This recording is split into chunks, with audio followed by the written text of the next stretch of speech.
यमुना के तट पर गए और यमुना की क्या साफ सफाई की मुहिम शुरू कर दी। पहले क्यों नहीं किया आपने? केजरीवाल हारने की 10 साल आप इंतजार कर रहे थे। फिर उसका मतलब है आप ये चाहते थे जब तक केजरीवाल की सरकार है या और किसी की सरकार है जो बीजेपी की नहीं है, तब तक हम कोई मदद नहीं करेंगे, कोई काम नहीं करेंगे सरकार का, और लोगों को हम तकलीफ देते रहेंगे। हमारे जैसे लोग हैं उनको जेल में डालना, उनके ऊपर हमला करना, उनकी सरकारें तोड़ना, हाँ उनकी सरकारें खत्म करना, लोगों को खरीदना और सरकारें बनाना, ईवीएम घोटाला करना, ये भी डेमोक्रेसी पर हमला है भाई। लेकिन यही बात सही है कि दिल्ली में अगर कांग्रेस और आम आदमी पार्टी साथ रहती तो भी गणित जम जाता। दिल्ली के मुख्यमंत्री ने शपथ लेने के बाद जो पहली कैबिनेट की मीटिंग हुई उसमें आयुष्मान योजना को लागू किया गया, किस तरह से महिलाओं को 2500 रुपया मिले, इसको लेकर भी कहा गया है कि जल्द ही पूरा सब चीजें आ जाएगा। सीएजी रिपोर्ट जो कई साल से टेबल नहीं होता था वो भी कहा गया कि सब टेबल होगा। देखिए आप बीजेपी की सरकार है और केंद्र में बीजेपी की सरकार है, अब तो खुली छूट है, आप कितने भी पैसा खर्चा कर सकते हो, किसी भी योजना को आगे लेकर जा सकते हो।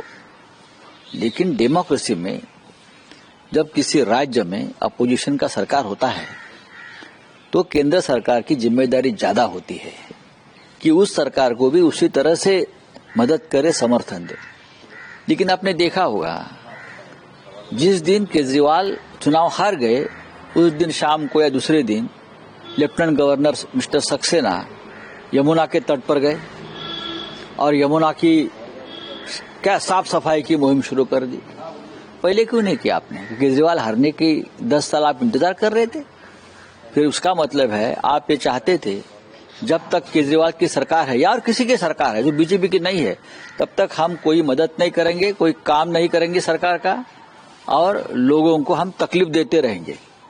अब भी योजनाएं है, ये कुछ ला रहे हैं, अच्छी बात है, लाओ ना आपकी सरकार। लेकिन अब अगर दूसरी किसी पार्टी की सरकार होती है तो अब क्या केंद्र की योजना लागू नहीं करेंगे उस राज्य में?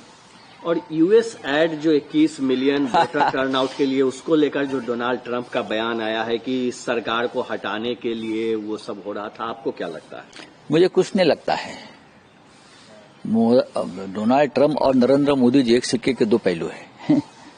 नहीं, इन सब के बीच लेकिन बीजेपी ने निशाना साधा है, कहा है कि राहुल गांधी बाहर जाते हैं, डेमोक्रेसी पे हमला करते हैं, और देखिए किस तरह से पूरी योजना ऐसा है कि डेमोक्रेसी का हमला करना यानी सिर्फ सरकार पर हमला करना नहीं, डेमोक्रेसी पर हमला करना यानी जो अपोजिशन है, हमारे जैसे लोग हैं उनको जेल में डालना, उनके ऊपर हमला करना, उनकी सरकारें तोड़ना, हाँ उनकी सरकारें खत्म करना, लोगों को खरीदना और सरकारें बनाना, ईवीएम घोटाला करना, ये भी डेमोक्रेसी पर हमला है भाई।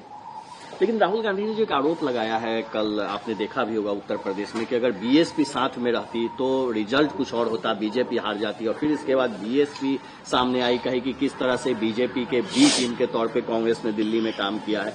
आपको क्या लगता है कि राहुल गांधी के बयान को लेकर? राहुल गांधी जी का बयान जो है वो हमारे मन में भी था कि अगर उत्तर प्रदेश में बीएसपी साथ रहती तो पूरा चुनाव का गणित और समीकरण बदल जाता।